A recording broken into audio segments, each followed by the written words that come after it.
আজ সকালে সবার জন্য খিচুড়ি রান্না করব, সেই জন্যই দেখো রান্নাঘর থেকে সমস্ত মশলা নিয়ে চলে এসেছি। আর তার সাথে কিন্তু এদিকে চাল ডাল সমস্তটাই ধুয়ে নিয়েছিলাম। আর তারপর কিন্তু অফ ক্যামেরাতে আর কি খিচুড়িটা রান্না করে নিয়েছিলাম। আর তারপর কিন্তু সবাইকে আর কি খেতেও দেওয়া হয়ে গেছিলো। আর এরপরে কিন্তু আমি রান্নাঘরটা সুন্দর করে গুছিয়ে নিয়েছিলাম। আর এই যে ওভেনটাও সুন্দর করে গুছিয়ে নিয়েছি, পরিষ্কার করে নিয়েছি। আর এই দেখো বেশ খানিকটা খিচুড়ি না বেঁচে গেছে, কেন জানো তো? ভাই আজকে সকালে না কিছুতেই খেলো না। তো আমি খিচুড়ির সাথে আর কি ডিমের অমলেট করেছিলাম। ও একটা জায়গায় বেরোনোর ছিল, একটা কাজ ছিল আর কি। তো তাড়াহুড়ো করে বললো যে আমার এখন আর খাওয়ার সময় নেই, ভালোও লাগছে না, ওই ডিমের অমলেটটা খেয়েছিল। আর ওই জন্যই খিচুড়িটা আর কি বেঁচে গেছে, নাহলে কিন্তু থাকতো না। অল্প করেই করেছিলাম। তো যাই হোক, এরপরেই কিন্তু আরিয়ানকে আমি স্নান করিয়ে দিয়েছিলাম। আর কি জানো তো, সকালবেলার দিকটাতে কিন্তু আমাকে অনেক তাড়াতাড়ি করেই কাজ করতে হয়, কেননা এই যে আরিয়ানকেও সময়ের মধ্যে তো স্নান করাতে হবে। ছোট বাচ্চা থাকলে কিন্তু সংসারের কাজকর্মের সাথে ছোট বাচ্চাকে আর কি সময় মতো কিন্তু ওর আর কি দেখভাল করতে হবে, ওকে স্নান করানো খাওয়ানো সমস্তটাই কিন্তু করাতে হবে। তো যাই হোক, সকালবেলার দিকটা তো আমাকে আর কি টিফিন বানানো আর কি থাকে, তারপর সবাইকে খেতে দেওয়া, তারপর রন্টি টুবলুকে খাওয়ানো, সেই সমস্ত আর কি হয়ে গেলে রান্নাঘরটা সুন্দর করে গোছাতে হয় আর কি, বাসনপত্র থাকে সেই সমস্ত কিন্তু ঝটপট করে সেরে নিয়েছিলাম। আর তারপর কিন্তু বেশ খানিকটা সময় আরিয়ানকে নিয়েছিলাম। আর তার মধ্যে আর কি একটু ভিডিও এডিটিংয়ের কাজও মানে সেরে নিয়েছি, মানে কিছুটা আর কি। তো যাই হোক, এরপর ওর খাওয়া হয়ে গেলে কিন্তু ওকে আর কি একটা জামা পরিয়ে দেবো, তারপর ওকে ঘুম পাড়িয়ে দেবো।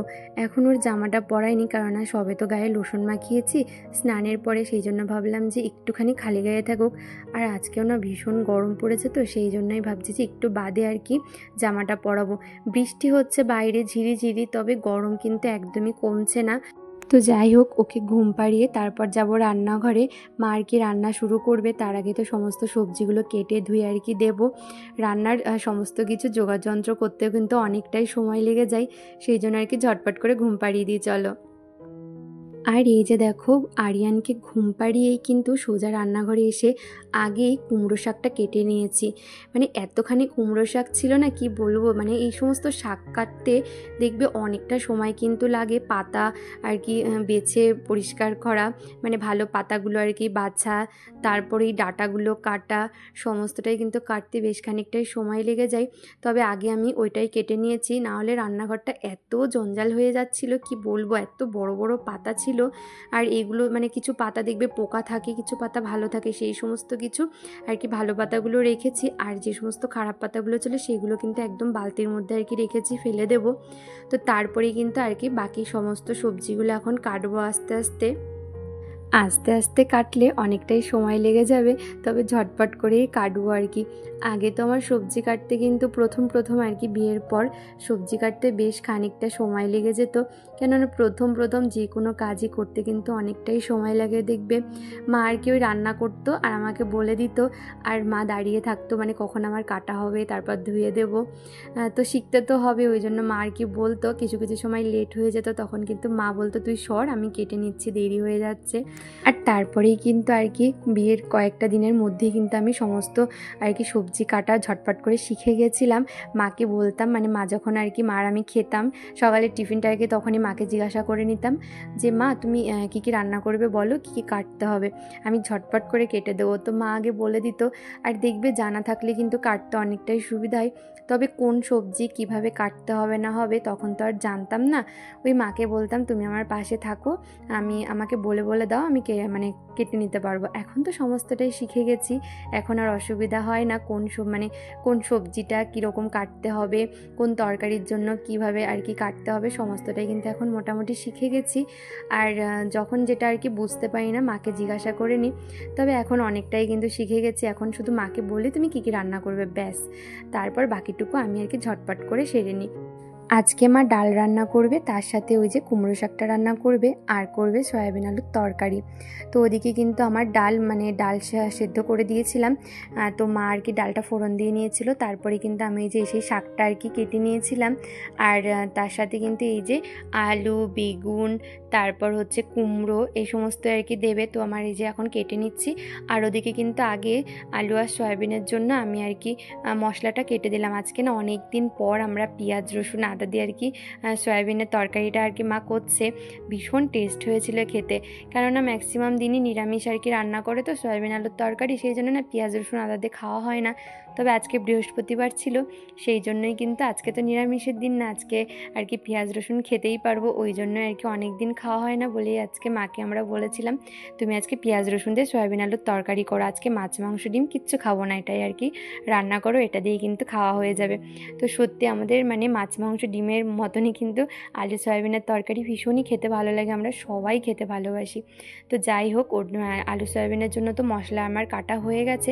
এখন এই যে বেগুনটা কাটছি, আর এদিকে কুমড়ো কাটা হয়ে গেছে, এরপরে কিন্তু আমি আলুটাও কেটে নেব। তো প্রতিদিন কিন্তু সবজি কাটার দায়িত্বটা আমারই থাকে। মা কী কী রান্না করবে আমি কিন্তু মায়ের হাতে হাতে সমস্তটাই কেটে একদম গুছিয়ে আর কি মায়ের কাছে দিয়ে আসি, মা আর কি রান্না করে।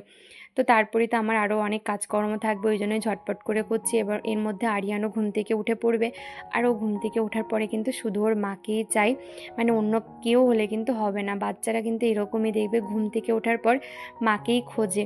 তো সেই জন্যই কিন্তু তাড়াতাড়ি করে কাজ করতে হবে, ওইদিকে ওপরের ঘর ঝাড় দিতে হবে, নিচের ঘরগুলো ঝাড় দিতে হবে, তো অনেক কাজকর্ম। তারপর কিন্তু দুপুরের খাওয়া দাওয়া কমপ্লিট করার পর তো মন্দিরে যেতে হবে, আবার আমার ভিডিও এডিটিংয়ের কাজ করতে হবে, মানে অনেক কিছু। তো বাইরের কুকুর বিড়ালগুলোকে খেতে দেওয়া এই সমস্ত আর কি থাকে। তো এই টাইমটাতে কিন্তু প্রচুর ব্যস্ততার মধ্যে দিয়ে যেতে হয়, একটার পর একটা কিন্তু কাজ থাকে, সমস্তটা তো তোমাদের সাথে আর শেয়ার করা সম্ভব হয় না। আর দেখবে মানে যে কোনো কাজে ক্যামেরাবন্দি করতে গেলে কিন্তু অনেকটাই সময় লেগে যায়, সেই জন্য কিন্তু এইগুলো তোমাদেরকে শেয়ার করতে পারি না দুপুরের টাইমটাতে। তবে যাই হোক, চেষ্টা করব আস্তে ধীরে তোমাদেরকে সমস্তটা একটু একটু করে শেয়ার করার। তো যাই হোক, এই যে দেখো ঝটপট করে কিন্তু সবজিগুলো কেটে নিয়েছিলাম, তারপর আর কি সমস্ত কাজকর্ম কিন্তু অফ ক্যামেরাতে আমি সেরে নিয়েছিলাম। তারপর আর কি আরিয়ানও ঘুম থেকে উঠে পড়েছিল, আর ওকে ঘুম থেকে ওঠার পরে কিন্তু খাইয়ে দিয়েছিলাম। তো ওর মায়ের বাবার সবারই কিন্তু খাওয়া হয়ে গেছে, আমার মানে আমি আর হাজব্যান্ড বাকি ছিলাম। তো মাকে মানে বলে আগে থেকেই বলি যে তুমি খেয়ে নেবে, কেননা মায়ের তো আবার মানে মন্দিরে যেতে হয়, আমি তো একটু বাদে গেলেও অসুবিধা নেই, কিন্তু মাকে তো সময়ের মতো যেতে হবে, না হলে কিন্তু বই শেষ হবে না, ভাসান পালার আগে কিন্তু সমস্তটাই শেষ করতে হবে। তো সেই জন্যই বলতে পারো মাকে আর কি খেয়ে নিতে বলি। তো মা খেয়ে দিয়ে আর কি গায়ে জল ঢালতে চলে যায়, সকালে তো একবার স্নান হয়েই যায়, যেহেতু মন্দিরে আবার বই পড়তে যাবে সেহেতু কিন্তু আবার মা স্নান করে একবার, তারপর স্নান করে কিন্তু মন্দিরে চলে যায়। এই যে আমি আর হাজব্যান্ড এখন খেতে বসবো। তো ওরা আমার খাবারটা বেড়ে নিয়েছি, আর এখন আরিয়ান রয়েছে ওর দাদার কাছে, বাবাকে তো ঘুমাতেই দেয় না বিকালবেলাতে, এত মানে বাবার কোলের মধ্যে একবার যে ধপ করে শুয়ে পড়ে, মানে এদিক ওদিক ছোটাছুটি করে এই সমস্ত আর কি। তো এই যে দেখো ভাত বেড়ে নিয়েছি, তার সাথে তরকারিটা মানে ওই যে কুমড়ো শাকটা নিয়ে নিয়েছি, আর এদিকে ডাল, আর এই যে তার সাথে রয়েছে আলু সয়াবিনের তরকারি। আর তারপরে কিন্তু খাওয়া দাওয়া কমপ্লিট করে এদিকে বাসনপত্র ধুয়ে টেবিলটা পরিষ্কার করে সমস্ত খাবারগুলো রান্নাঘরে সুন্দর করে গুছিয়ে আমি সোজা আর কি চলে গেছিলাম ভিডিও এডিটিং করতে। তারপর কিন্তু ভিডিও এডিটিং করা হয়ে গেলে শাড়ি পরে চলে এসেছি আর কি মন্দির। তো এই যে এতক্ষণ তো আরিয়ান আর কি ওর বাবার কাছে ছিল, এখন আমি ওকে নিয়ে মন্দিরে এসেছি, ওকেও কিন্তু পরিষ্কার জামা কাপড় পরিয়ে মন্দিরে নিয়ে আসি। তো যাই হোক, ও এখন আমার কোলে আছে, ছেড়ে দিলেই একেবারে দুষ্টুমি শুরু হয়ে যাবে। তবে এই যে একটুখানি ভিডিও করে নিচ্ছে ওকে কোলে নিয়েই। আর ওদিকে দেখো পাশের বাড়ির একটা পুচকু ওর ঠাকুমার সাথে ঘুরতে বেরিয়েছে, কারুরই আর ঘরে থাকতে ভালো লাগে না বিকালের টাইমে। তো যাই হোক, এই যে দেখো আরিয়ান জোর জবরদস্তি আমার কোল থেকে নেমে এখন সাইকেল চালাবে, মানে এই সাইকেলটা যদি এর গায়ের ওপরে পড়ে কি অবস্থা হবে। তো যাই হোক, পাশের বাড়ির ওর পিপি ওকে একটু নিয়েছিল, এই সুযোগে আমি এখন একটু বই পড়তে চলে এসেছি। তো চলো বন্ধুরা, তোমরা একটু মনসা মঙ্গল শুনে নাও। দেবী বড় চিন্তিত রে, পদ্মা বলে ভাই, দেবী বড় চিন্তিত রে, বিনয় করিয়া আসনে আসনে দিল ঠাই, দেবী বড় চিন্তিত রে। নারদ বলেন দিদি আসনে, নারদ বলেন দিদি আসনে আসনে কার্য নাই, দেবী বড় চিন্তিত রে, তোমার কারণে মোরে পাঠাইছেন গোসাই, দেবী বড় চিন্তিত রে, ঢলিয়াছেন দেবতী ত্রিলোচন দেবী বড় চিন্তিত রে শিবের চৈতন্য করিতে চলো এক্ষণ দেবী বড় চিন্তিত রে বলে চলো বিশ্বহরি দেবী বড় চিন্তিত রে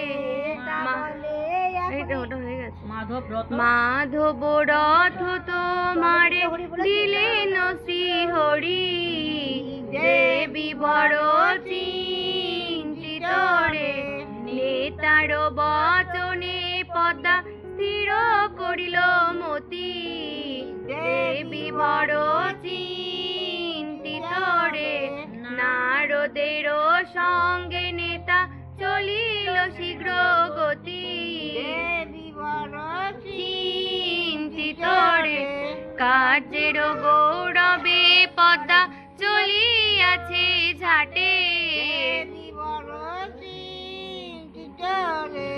আখির নিমেষে গেল দেবের নিকটে আখির পদ্মারে দেখিয়া দেবী হাসেন কৌতূহলে চিন্তিত রে ঝিঝি বলিয়া পদ্মারে তুলিয়া লইল কোলে যতেক দেবতা গণ হইয়া আগুসার মধুর বচনে স্তুতি করে মনসার এসব শুনিয়া পদ্মা চিন্তিল কারণ শিব চৈতন্য শিব চৈতন্য করিতে বসিল তখন বিজয় গুপ্ত বলে গান ভাব পদ্মাবতী বয়ার এরিয়া বল লাচারির গীতি দেবী বড় চিন্তিত রে। জানো তো এই যে প্রত্যেক দিন আমরা মন্দিরে মনসামঙ্গল বই পড়ছি আর বড় মাকে এতটা মিস করছি যে কি বলবো। আমি আমার প্রত্যেকটা ভিডিওতেই বড় মার কথা বলি, সত্যি বড় মাকে আমরা খুবই মিস করি। এই সময়টায় আমার আগের ভিডিওর আগের বছরের ভাসানপালার ভিডিওতে তোমরা বড় মাকে দেখতে পারবে। বড় মায় কিন্তু ঘট পেতেছিল ভাসানপালার দিন আর কি। তবে এই বছরটার বড় মাকে পাবো না, বড় মা আর আমাদের মাঝখানে আসবে না। এটা ভাবলেই যে কতটা খারাপ লাগে কি বলবো। তবে যাই হোক, বড় মা থাকলে আরও কিন্তু পড়ার এনার্জিটা আমরা বেশি করে পেতাম আর অনেকেই আসতো আর কি। তবে অনেকেই নেই বলে সেই এনার্জিটা যেন আমরা পাই না। তবে যাই হোক, যেটুকু পড়ি তোমাদের সাথে একটু শেয়ার করি আর কি। তবে তোমাদের কেমন লাগছে একটুখানি আমাদেরকে কমেন্ট করে জানিও। যদি ভালো লেগে থাকে তাহলে কিন্তু অবশ্যই জানিও, আমাদেরও ভালো লাগবে।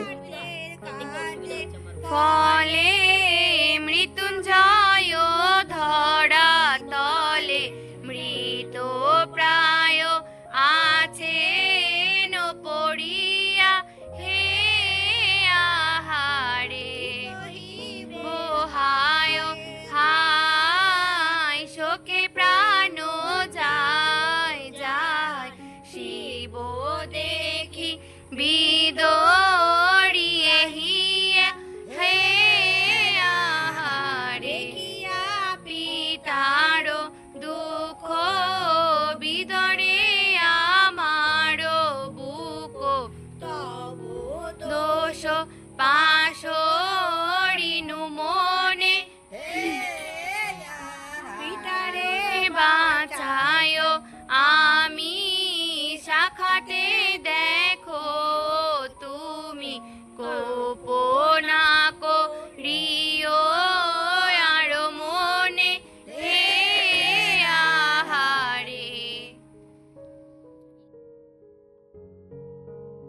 আর এই যে বন্ধুরা, এরপরে কিন্তু আমি ঘরে চলে এসেছিলাম আর এখন সবার জন্য আর কি চা করছি। তো আমার চা করা হয়ে গেছে।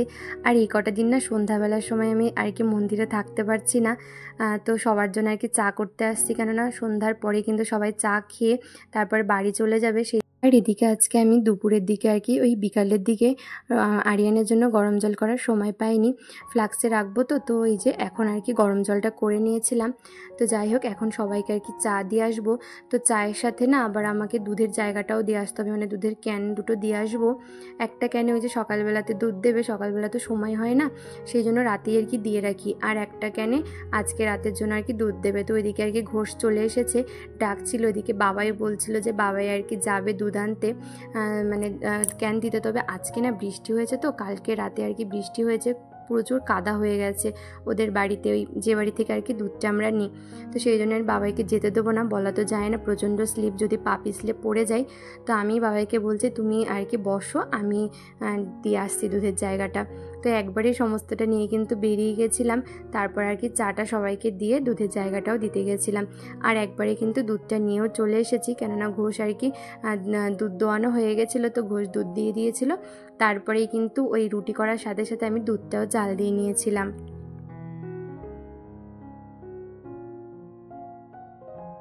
তো এই যে এদিকে চা কিন্তু রেডি, তার সাথে বিস্কুটের কৌটোটাও নিয়ে নিয়েছি, আর এই যে দুধের ক্যান দুটোও নিয়ে নিয়েছি। তো এখন সমস্তটা নিয়েই চলে যাব মন্দিরে। তো চলো এখন মন্দিরে যাই। আর এই যে বন্ধুরা, মন্দির থেকে এসেই না আটা মেখে নিয়েছিলাম। আজকে না আগে আটা মেখে রাখতে পারিনি, তো এই যে এখন আটাটা মেখে নিয়েছিলাম। তারপরেই কিন্তু আর কি বেশ কয়েকটা রুটি আমার করা হয়ে গেছে। আর এখন পাশে আর কি দুধটা বসিয়ে দিচ্ছি। তো রুটি করতে করতে আমার এপাশে দুধটাও কিন্তু জাল দেওয়া হয়ে যাবে। কালকে যে কী পরিমাণে গরম ছিল, মানে গরম পড়েছিল কি বলবো, মানে ভীষণ রোদ আর ভীষণ গরম।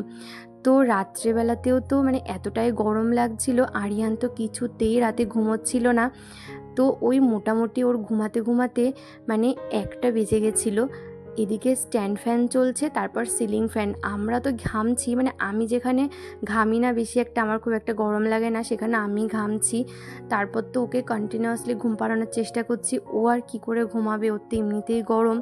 তো কিছুতেই ঘুমাচ্ছিল না। তারপরে মোটামুটি 1টা নাগাদ ঘুমিয়েছিল। তারপরে তো আমরা ওই 1টার পরে আর কি শুয়েছি, ঘুমিয়ে পড়েছিলাম। 2:10-15 নাগাদ এত বিদ্যুৎ চমকাচ্ছিল, বাজ পড়ছিল কি বলবো। তারপর তো সেই বৃষ্টি শুরু হলো, সারাটা রাত বৃষ্টি হয়েছে, মানে যেরকম বাজ পড়েছে তেমন বৃষ্টি হয়েছে কি বলবো। আর সারাদিনই কিন্তু আজকে ঝিরিঝিরি বৃষ্টি, তবে গরম কিন্তু কম নেই, ভীষণ গরম পড়ছে আজকে কি বলবো। আর এই গরমের মধ্যে রুটি করা মানে বুঝতেই পারছো, আমি তো পুরো ঘেমে জল হয়ে গেছি। মানে রুটি করতে গেলে না ভীষণ যেন আরও গরম লাগে।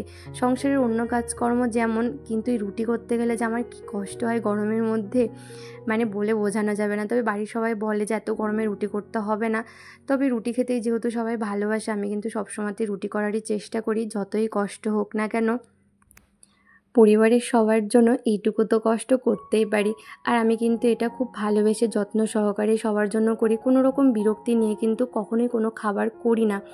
তো যাই হোক, এই যে দেখো এখন রুটি আমার সমস্তটাই হয়ে গেছে, এই কটা রুটি কিন্তু আর কি করলেই হয়ে যাবে।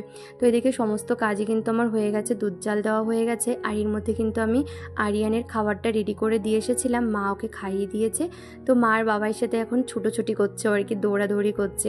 আর এত পরিমাণে ঘেমে গেছিলো কি বলবো।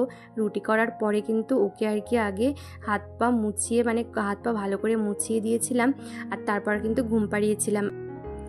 আর রুটি করার পরে কিন্তু আমি, দেখছো না চারিদিকে সমস্ত জিনিসপত্র ছড়িয়ে ছিটিয়ে রয়েছে। রুটি করার পরে কিন্তু এই সমস্ত জায়গা আর কি সুন্দর করে গুছিয়ে নিয়েছিলাম। রান্নাঘরে যেটা যেখানে থাকে সমস্তটা কিন্তু আবার রান্নাঘরে আর কি রেখে এসেছিলাম। এই যে রান্নাঘরে এখন রান্না করছি না, বারবার করে রান্নাঘর থেকে সমস্ত জিনিস কিন্তু আনতে হচ্ছে, আবার কিন্তু রেখে আসতে হচ্ছে। তো সমস্তটাই কিন্তু গুছিয়ে নিয়েছিলাম সুন্দর করে। আর রান্নাঘরের মানে সমস্ত বাসন, অনেকগুলো বাসন পড়েছিল, সেইগুলোও কিন্তু ধুয়ে নিয়েছিলাম। তারপর কিন্তু সন্ধ্যার পরে আর কিছু আমার কাজকর্ম ছিল না আর কি, নিজের একটু এডিটিং করা এই সমস্তই ছিল। তো যাই হোক, চলো বন্ধুরা, আজকের ভিডিওটা তাহলে এই পর্যন্তই। চলো, টাটা।